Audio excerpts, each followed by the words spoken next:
జై వీరబ్రహ్మ జై గోవిందమాంబ జై. నేను మీ కృష్ణమాచార్య. శ్రీ బ్రహ్మపదం 2026 సంవత్సరం గవ ప్రశ్నని మరియు గోచార పరిస్థితుల్ని సమన్వయం చేసుకుంటూ మిథున రాశి వారి యొక్క రాశి ఫలం. శివాయ బ్రహ్మణే నమ, వీరబ్రహ్మేంద్ర స్వామినే నమో నమ. వచ్చినటువంటి ఫలితం 4. ఇది రాహు సంబంధమైనటువంటి ఫలితం.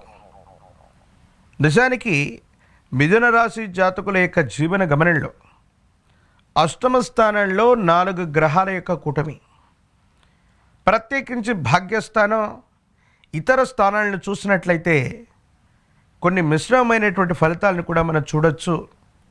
జీవితంలో కొన్ని కఠినమైనటువంటి సవాళ్ళు ఎదుర్కొంటున్నామేమో, మనం చేయనటువంటి పొరపాటు కూడా సంజాయిషి ఇచ్చుకోవాల్సినటువంటి పరిస్థితులు ఏర్పడుతున్నాయేమో, ఏ పని కూడా మొదలుపెట్టినా పూర్తవకపోవటం, కష్టతరమైనటువంటి పనులతో ఈ నెల మొదలు భాగం,